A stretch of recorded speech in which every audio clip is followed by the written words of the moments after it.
Hello स्टॉकियन, मैं हूं Mohit Pathak, founder Stockia and thank you for watching this video. और आप अगर इस वीडियो के माध्यम से मेरे चैनल से पहली बार जुड़ रहे हैं तो चैनल को जरूर सब्सक्राइब कर लीजिएगा एंड बेल आइकन को भी दबा के रखिए ताकि नए वीडियो की नोटिफिकेशन आपको हमेशा मिलती रहे। और ये जरूरी क्यों है, क्योंकि मैं आपके लिए अच्छे खासे स्टॉक्स की अपॉर्चुनिटी लाता रहता हूँ। जब भी मुझे कोई लगता है कि अच्छे स्टॉक्स हैं तो आपके लिए मैं वो चार्ट शेयर करता हूँ। जैसे कि ये भारत वायर का मैंने आपके साथ शेयर किया था, वहां से ये लगभग 30 to 40% ऊपर है। और यहाँ पे मैंने आपके साथ शेयर किया था फार्मा का, मार्क्संस फार्मा, और वो भी लगभग 20% से ऊपर है। और ऐसे ही मैं स्टॉक्स आपके साथ शेयर करता रहता हूँ। तो इसके लिए आप जो है कि ये बेल आइकन को दबा के रखो और ताकि आपको अपॉर्चुनिटीज का वीडियो मिलता रहे। अब हम डिस्कस करने वाले हैं इस वाली वीडियो में कैमलिन फाइन साइंस के बारे में। तो कैमलिन फाइन साइंस में एक मुझे अपॉर्चुनिटी दिखाई देती है, टेक्निकल बेसिस पे ये बुलिश है, तो मैं आपके साथ वो डिस्कस करूंगा। और इन सबको मैं जो डिस्कस कर रहा हूँ ये सब आपको सिखाने के लिए कर रहा हूँ कि किस तरीके से आपको एनालिसिस करनी चाहिए, क्या चार्ट पैटर्न देखने चाहिए, क्या क्या देखना चाहिए, और किस हिसाब से स्टॉप लॉस, कहाँ पे टारगेट और ये सब रखना चाहिए। और ये सब जो भी है एजुकेशनल पर्पज के लिए है, कोई टिप या फिर रिकमेंडेशन नहीं है। आप इस वीडियो को देखिए, जो आपको सही लगे उसको समझिए, और इसके बाद आप अपनी एनालिसिस और मेरे एनालिसिस को मैच करिए, और तब आपको लगे तो आप ट्रेड करो, अदरवाइज ट्रेड मत करो। ओके, तो चलिए सबसे पहले अब जो नए लोग हैं उनको क्या करना चाहिए। तो सबसे पहले किसी भी कंपनी के बारे में पढ़ना सीखो, कंपनी क्या करती है उसके बारे में जानो। तो उसका पहला स्टेप है कंपनी का नाम जो है उसके गूगल पे जाकर के कंपनी का नाम सर्च करो। तो हम यहाँ पे लिख लेते हैं कैमलिन फाइन साइंस लिमिटेड। अब इसके ऊपर आप क्लिक करिए तो कंपनी के मेन वेबसाइट पे जाइए, यहाँ पे वेबसाइट है, और इसके ऊपर अगर हम जाएंगे तो हमें पता चलेगा कि ये कंपनी करती क्या है। नहीं, इसको छोड़ो भैया, मैं इंडिया से हूँ।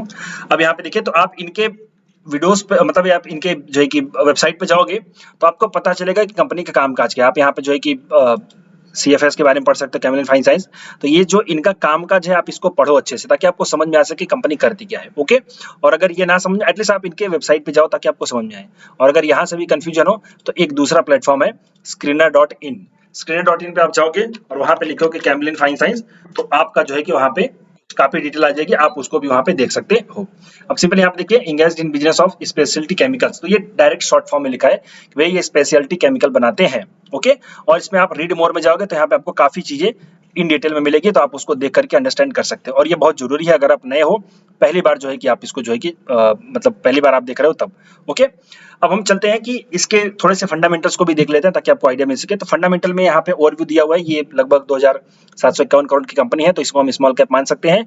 और इसका जो बुक वैल्यू है 47 का है, और स्टॉक जो है वो 176 का है। तो अगर हम book value, price to book value देखें तो ये जो है आपका 176 डिवाइडेड बाई 47 है, तो 47 को ही राउंड करता हूँ 3x। तो ये अपने बुक वैल्यू से 3 गुना ज्यादा ट्रेड कर रहा है, आप इसको यहाँ पे मान सकते हैं। अगर इसका हम ROC देखें तो 10% का ROC है, और ROE जो है इनका 9% का है। सेल्स इनकी जो पिछले क्वार्टर की थी वो 1644 आई थिंक ईयर का होगा, ये क्वार्टर का नहीं होगा, तो यहाँ पे इसका ईयर का है। अब हम और नीचे चलते हैं तो इनके छोटे से कंपैरिजन को करेंगे, भाई ये इनके साथ में कौन कौन है।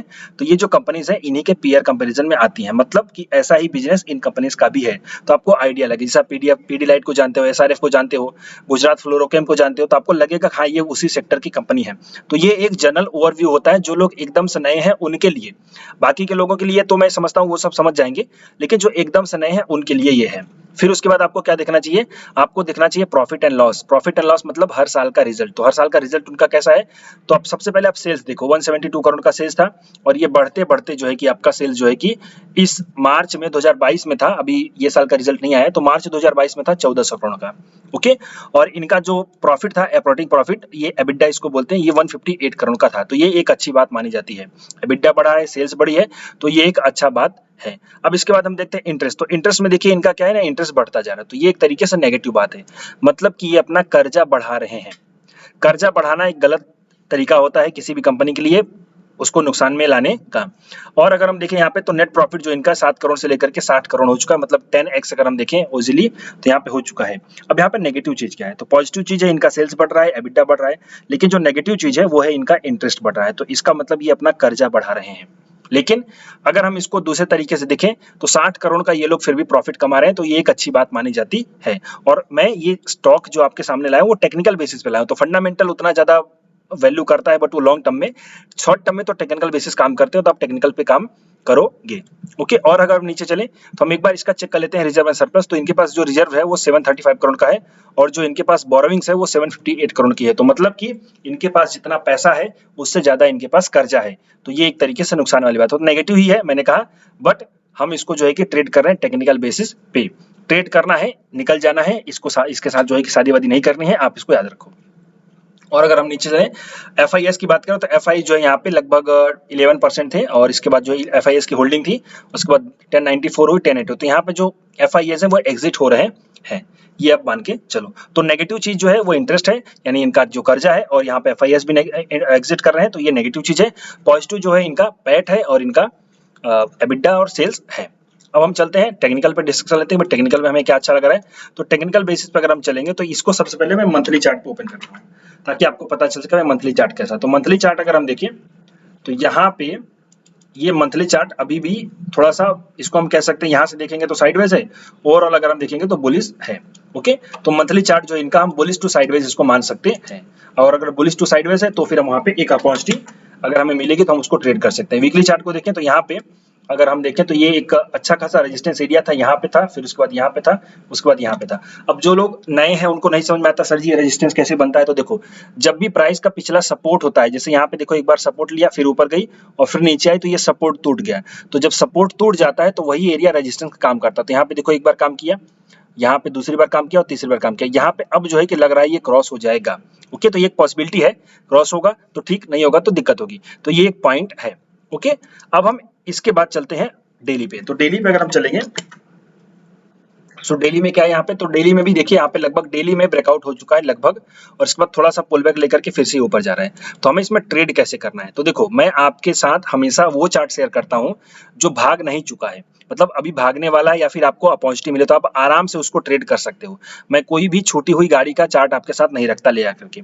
ओके, तो छूटी हुई ट्रेन का मैं वीडियो नहीं बनाता, आप जो है आराम से इसको देखो। तो आप बाई कहाँ पे करोगे, आप बाई करोगे अगर ये 160 के लेवल पे मिल जाता है तब, अगर ये आपको 160 के लेवल पे मिल जाता है तो आप इसको बाई करोगे। देन उसके बाद आपका जो स्टॉप लॉस होगा वो स्टॉप लॉस होगा 140 का, तो 140 का आपका स्टॉप लॉस होगा। तो आप अगर इसको 160 के लेवल पे आपको मिले तो आप इसको बाई करो, और 140 का आपका स्टॉप लॉस रहेगा। क्यों, क्योंकि अगर हम देखें तो इसी एरिया में आकर के ये सपोर्ट रेजिस्टेंस ले रहा था, रेजिस्टेंस के बाद नीचे गया, एंड देन उसके बाद ये इसी एरिया में आकर के यहाँ पे थोड़ा सा हॉल्ट हुआ है, तो इसका मतलब अब ये इसका जो रेजिस्टेंस है वो टूट चुका है और ये ऊपर जाकर के अपना क्रॉस कर रहा है, और उसके बाद अब ये एरिया सपोर्ट का काम करेगा। तो यहाँ पे अगर नीचे आएगा तो हम एक बार सपोर्ट काम करेगा और वहां पे एक बार बाई का प्लान कर सकते हैं। स्टॉप लॉस जो होगा हमारा ये वाला होगा, और जो टाइट स्टॉप लॉस लेना चाहते हैं तो उनके लिए मैं दूसरी स्ट्रेटजी बताता हूँ।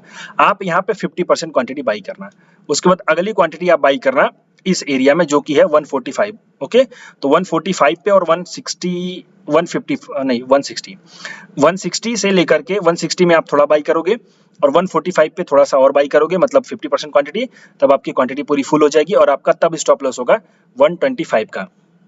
तो 125 का जो स्टॉप लॉस है थोड़ा सा बड़ा है, लेकिन ये वॉलेटिलिटी को हैंडल कर लेगा, और अभी के हिसाब से जो मार्केट है जैसा चल रहा है आपको सिर्फ वॉलेटिलिटी हैंडल करनी है, बस आप अच्छे खासे प्रॉफिट में रहोगे अगर आपने सही स्टॉक पकड़ रखा है तो सिर्फ वॉलेटिलिटी को हैंडल करो, प्रॉफिट अपने आप आ जाएगा। तो पहला रूल क्या था, आप 160 पे बाई कर सकते हो, आपका स्टॉप लॉस जो है 145 का होगा, और आप अगर चाहो तो एक एवरेज वाला कॉन्सेप्ट लगा सकते हो, 160 पे बाई करके 145 पे बाई करना, 50% क्वांटिटी मतलब 50-50%, और उसके बाद 125 का आपका स्टॉप लॉस रहेगा। टारगेट आपका क्या होगा, तो टारगेट आपका सीधे सीधे हो जाएगा जितने का हम रिस्क ले रहे हैं उसका 2 गुना, अगर 2 गुना नहीं मिलेगा तो कोई मतलब नहीं है। तो अब यहाँ पे समझते हैं, अगर हम सिंगल साइड ट्रेड करेंगे तो हमारा किस तरीके से बनेगा। तो सिंगल साइड अगर हम ट्रेड करेंगे तो यहाँ पे हमारा स्टॉप लॉस होगा कितने पॉइंट का, 18 पॉइंट का। तो 18 पॉइंट का हमारा स्टॉप लॉस होगा, तो हम सीधे सीधे 18 दूनी 36 यानी 40, सो 199 इसको 200 मान लो, तो 200 का टारगेट हम वहां पे पकड़ के चलेंगे। और दूसरा जो होगा अगर हम यहाँ पे करेंगे तो हमारा जो एवरेज आएगा वो लगभग यहाँ पे 145 की जगह पे 150 इसको मान लो, तो 150 पे आएगा, और तब हमारा जो स्टॉप लॉस होगा वो होगा थोड़ा सा बड़ा 26 पॉइंट का, 25 पॉइंट का।